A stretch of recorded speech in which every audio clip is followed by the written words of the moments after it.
नमस्कार दोस्तों, स्वागत है एक बार फिर से आप लोगों का समीर पाठशाला में। आज के इस लेक्चर में हम लोग डिस्कस करने वाले हैं एक पोयम को जिसका नाम है ओड टू ए नाइटिंगेल। और इस पोयम को English romantic poet John Keats ने लिखा था। इस पोयम की लाइन बाय लाइन एक्सप्लेनेशन समझाने से पहले मैं आप लोगों को इस पोयम के सभी की फैक्ट्स बताऊंगा जो आपके एग्जाम में आप लोगों को हेल्प करेंगे। सबसे पहला की फैक्ट है, ode to a nightingale was written by the romantic poet John Keats in the spring of 1819। देखो सबसे पहले यहाँ पर देखिए, ये पोएम का जो जोनर है ये एक ओड है, यानी कि इसके जोनर की बात करें तो पोएम में ये एक ओड है और इसका कंप्लीट नाम ओड टू ए नाइटिंगेल है। इसे रोमांटिक पोएट जॉन कीट्स ने 1819 में लिखा है। अब इसके स्टैंजा फॉर्मेट की बात करते हैं तो इस पोएम के अंदर हमें 8 स्टैंजा पढ़ने के लिए मिलेंगे और हर एक स्टैंजा की लेंथ जो है वो 10 लाइंस हैं। तो टोटल इस पोएम के अंदर हमें 80 लाइंस पढ़ने के लिए मिलेंगी। अब समझते हैं इस पोएम की राइमिंग स्कीम को। इस पोएम के अंदर 8 स्टैंजास हैं और हर एक स्टैंजा की rhyming scheme AB CD EC DE होगी। अब बात करते हैं इसकी थीम की कि जॉन कीट्स ने इस पोएम के अंदर किस किस तरह की थीम को डिस्कस किया है। तो जॉन कीट्स ने इस पोएम के अंदर डेथ को, इंटॉक्सिकेशन को, कॉन्शियसनेस को, आइसोलेशन एंड इमॉर्टलिटी जैसी थीम को डिस्कस किया है। इस पोएम को लिखने के लिए जॉन कीट्स ने बहुत लंबा समय नहीं लिया था, उन्होंने मात्र एक ही दिन में इस पोएम को लिख दिया था। तो इस पोएम में जॉन कीट्स इवनिंग के समय में एक पाम ट्री के नीचे बैठे हुए हैं। ठीक है, यहाँ पर देखो ये ट्री है और नीचे यहाँ पर घास फूस है। जहां पर जॉन कीट्स बैठे हुए हैं ये एक जंगल का एरिया है और इसी जंगल के एरिया में वो नाइटिंगेल से बातें कर रहे हैं। वो दुखी हैं, अपने दुख को इस नाइटिंगेल के साथ शेयर कर रहे हैं। और उनके दुखी होने का कारण क्या है? हो सकता है उनके दुखी होने का कारण उनके फादर की डेथ हो, जो 1804 में एक घोड़े से गिर गए थे। घोड़े पर वो राइड कर रहे थे, उससे गिर गए थे, जिसकी वजह से उनके सर में चोट लगी और उनकी डेथ हो गई। तो एक ये कारण होता है जॉन कीट्स की सैडनेस का। दूसरा कारण हो सकता है कि इनकी मदर ट्यूबरक्लोसिस नाम की एक बीमारी से 1810 में उनकी डेथ हो गई थी। इसके अलावा रिसेंटली ही इनका छोटा भाई जिसका नाम थॉमस कीट्स था, उसकी डेथ 1818 में ट्यूबरक्लोसिस नाम की बीमारी से हो गई थी। इसके अलावा हमारे जो राइटर हैं जॉन कीट्स, उनको भी ट्यूबरक्लोसिस नाम की बीमारी थी। उनको 25 साल की एज में ही ये बीमारी हो गई थी और 25 साल कुछ मंथ के थे ये जब इनकी डेथ हो गई थी। तो ये सारे रीजन हो सकते हैं जिनकी वजह से जॉन कीट्स दुखी थे। और आइए अब समझते हैं इस पोयम की लाइन बाय लाइन एक्सप्लेनेशन को। तो ये रहा आप लोगों के सामने पहला स्टैंजा। यहाँ पर जॉन कीट्स कहते हैं माई हार्ट एक्स, वो कहते हैं कि मेरे दिल में बड़ा ही दर्द है। And a drowsy numbness pain, और जो मेरा शरीर है वो कैसा है? ड्राउजी है, मतलब आधा जगा सा आधा सोया सा। और मेरे शरीर में पेन भी है, मेरे शरीर में बड़ा ही दुख है। और वो दुख किस वजह से हो रहा है? नमनेस की वजह से हो रहा है। जैसे कि हम कहते हैं ना कि हमारा पैर सो रहा है, उसमें हल्का हल्का दर्द होता है, वो सो नहीं रहा होता है, वो कंडीशन हमारी नमनेस की वजह से बन जाती है। तो कीट्स का शरीर भी ऐसा ही है, वो पूरी तरह से अच्छी तरह से काम नहीं कर रहा है उनकी बीमारी की वजह से। माई सेंस, उनकी जो सेंस है, उनकी जो इंद्रियां हैं, एज दो of hemlock I had drunk, वो कहते हैं कि मेरी इंद्रियां ठीक से काम नहीं कर रही हैं, मेरा सेंस पूरी तरह से काम नहीं कर रहा है। ऐसा लग रहा है कि मैंने हेमलॉक ट्री के, हेमलॉक एक पॉइजनस ट्री होता है, कि मैंने उसके पत्तों को पीसकर पी लिया हो, जिसकी वजह से मेरे शरीर की ऐसी स्थिति हो गई है। और या फिर एम्प्टाइड सम डल ओपिएट टू द ड्रेन, या फिर ऐसा है कि मैंने खाली कर दिया है ओपिएट को। ओपिएट यहाँ पर वैसे तो अफीम को कहा जाता है, लेकिन कुछ नशीले पदार्थ की बात यहाँ पर कही है कि कीट्स कह रहे हैं कि मैंने कोई नशीला पदार्थ पी लिया है। 1 मिनट पास्ट, 1 मिनट पहले ही। एंड लीथ वार्ड्स हैड संक, और या फिर इसके अलावा अगर ऐसा नहीं है तो लीथ एक ग्रीक माइथोलॉजी में नदी है जिसमें लोग नहाते थे या उसका पानी पीते थे। उसके पीने के बाद वो अपने पास्ट की सारी चीजों को भूल जाते थे। वो कहते हैं या फिर मैंने लीथ नदी का पानी पी लिया है। इन 4 लाइनों में जॉन कीट्स कहते हैं कि मेरा शरीर ठीक से काम नहीं कर रहा है, ऐसा लग रहा है जैसे हेमलॉक पॉइजनस ट्री के पत्ते मैंने पी लिए हों घोलकर, या फिर उनको पीस कर पी लिए हों, या फिर कोई नशीला पदार्थ मैंने ले लिया है, या फिर इसके अलावा उन्होंने लीथ नदी जो है उसका पानी पी लिया है। अब आगे वो नाइटिंगेल से बात करेंगे। It is not through envy of thy happy lot.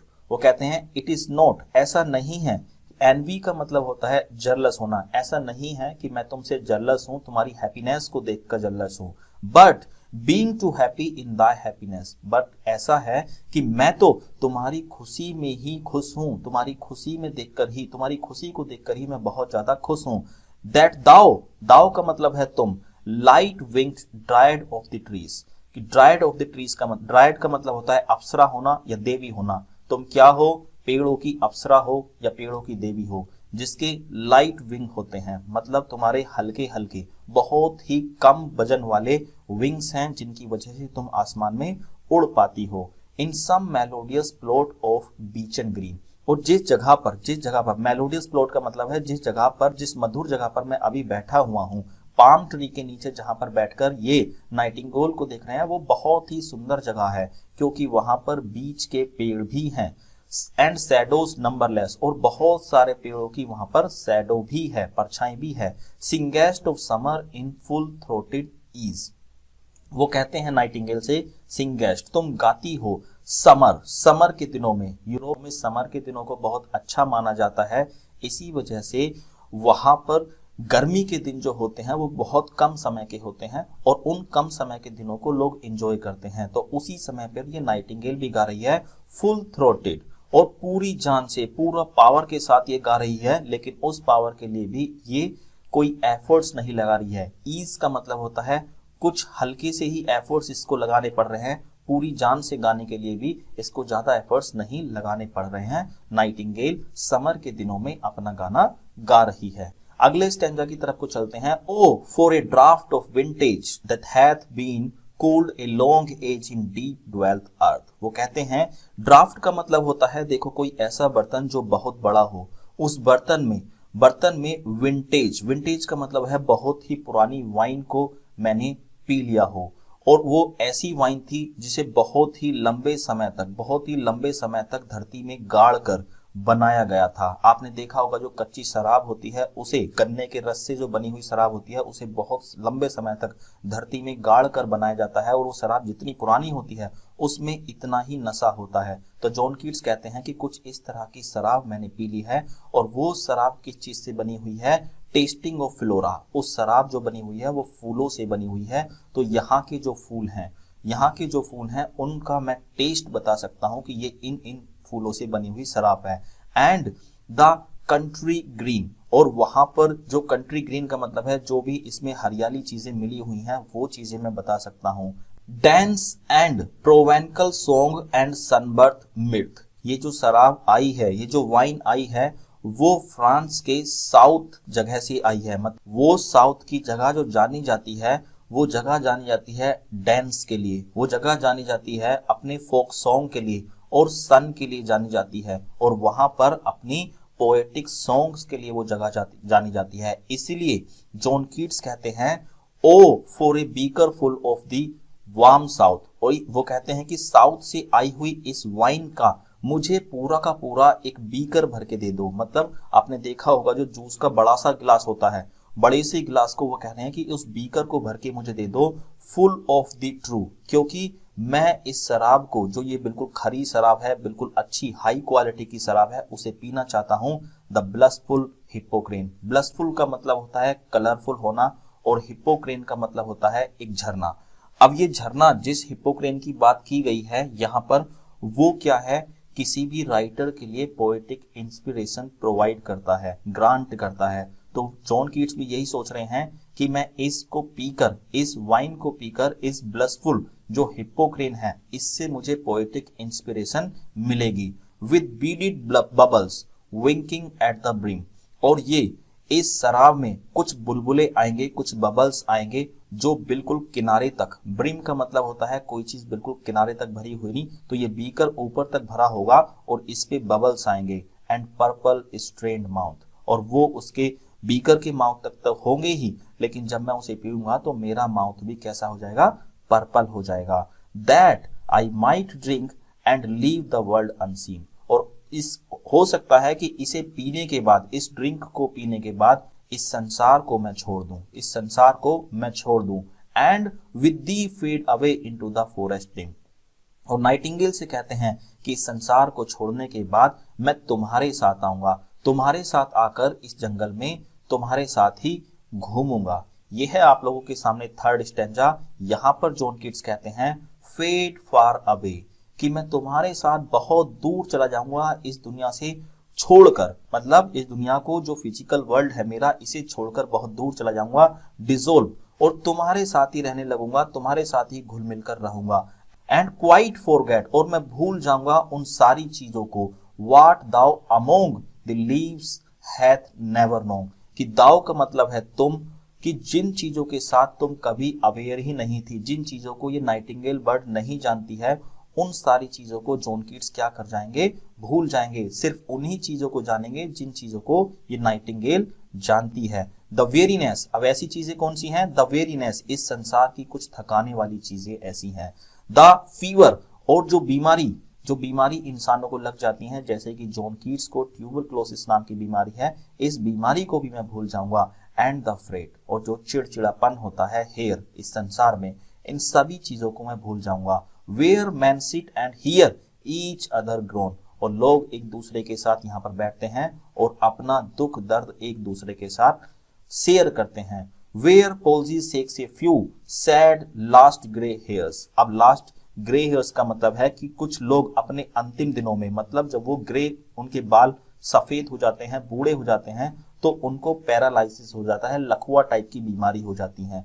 ये तो हो गई बूढ़े लोगों की बात, लेकिन जो जवान लोग हैं वो कहते हैं वेयर यूथ ग्रोस पेल, यहाँ के तो जो जवान लोग हैं वो भी पीले पड़ जाते हैं। ऐसा नहीं है कि जवान लोगों को यहाँ पर बीमारी नहीं होती, जो हमारे जॉन कीट्स हैं वो 25 साल के ही हैं और उनको एक खतरनाक बीमारी ट्यूबरक्लोसिस हो गई है, वो जवान लोग भी यहाँ पर पीले पड़ जाते हैं। एंड स्पेक्टर थिन, और उनका शरीर जो है बहुत कमजोर पड़ जाता है। एंड डाइज का मतलब है इन सारी चीजों को छोड़कर वो मर जाते हैं जवानी में ही।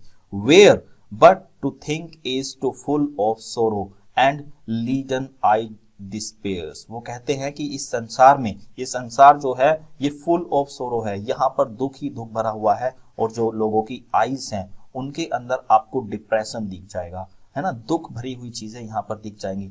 और तो और where beauty can not keep her lustrous eye or new love pine at them beyond tomorrow, वो कहते हैं कि यहाँ पर तो ब्यूटी भी सुरक्षित नहीं है, ब्यूटी भी बहुत लंबे समय तक नहीं चल सकती, यहाँ पर ब्यूटी भी बहुत कम समय तक अपने आप को बचा सकती है। और जो लवर्स होते हैं, जो लव होते हैं, वो भी बहुत लंबे समय तक ब्यूटी को एंजॉय नहीं कर पाते, क्योंकि ये संसार ही ऐसा है, यहाँ पर लोग चीजों को छोड़कर जाना होता है।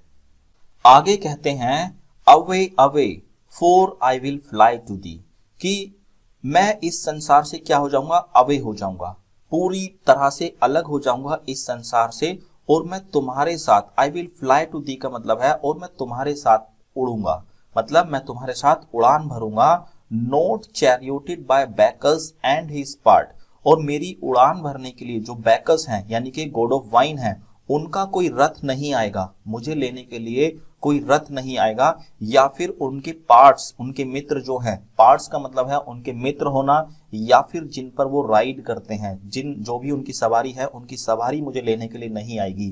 But on the व्यूलेस wings of पोएजी, मैं तो किस चीज के साथ उड़ान भरूंगा, अपनी पोएट्री के थ्रू, अपनी पोएट्री के थ्रू उड़ान भरूंगा, और ये पंख ऐसे पंख होंगे जिनको कोई देख नहीं पाएगा, लेकिन मैं उन्हीं के सहारे से उड़ान भरूंगा। Though the dull brain perplexes and retards, वो कहते हैं कि जो डल ब्रेन है, डल ब्रेन यहाँ पर ह्यूमन बींग्स को कहा गया है कि इंसानों का जो दिमाग है, माइंड है, वो मुझे क्या करेगा, परप्लेक्स करेगा, कंफ्यूज करेगा, एंड रिटार्ड, और मुझे उड़ने में क्या करेगा, स्लो करेगा, मुझे वो जाने नहीं देगा।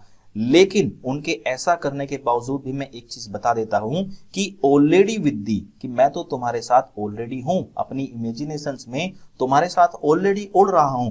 टेंडर इज द नाइट, और ये रात का समय है, और रात का समय कैसा है, टेंडर है, जेंटल है, बहुत ही ज्यादा जेंटल समय है।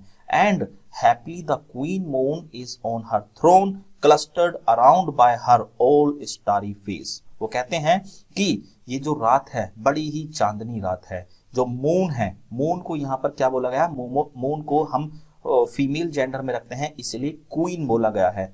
उसको कह रहे हैं कि जो मून क्वीन है, जो चंद्रमा है, वो रानी बनकर बैठा हुआ है अपने थ्रोन पर, और उसके चारों तरफ क्या है, उसके चारों तरफ स्टार्स ही स्टार्स हैं, उसकी प्रजा के रूप में उसके स्टार हैं। But here there is no light, लेकिन जहां पर इंसान रहते हैं, धरती पर जहां पर इंसान रहते हैं, ये तो हो गई हेवन की बात, जहां पर मून है वो अपने थ्रोन पर बैठा हुआ है, लेकिन जहां पर इंसान बैठते हैं, जहां पर इंसान रहते हैं, वहां पर कोई भी किसी भी तरह का प्रकाश नहीं है। Save what from heaven is with the breeze bloom through wondrous gloom and winding mossy ways।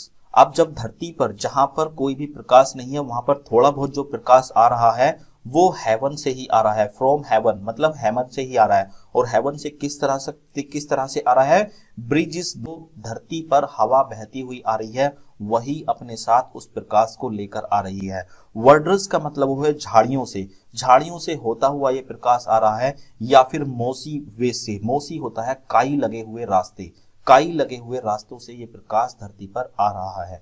तो ये थे 4 स्टैंजास इस पोयम के। आई होप ये स्टैंजास आप लोगों को समझ में आए होंगे। मिलते हैं अगले लेक्चर में इसके सेकंड पार्ट में, तब तक के लिए जय हिंद।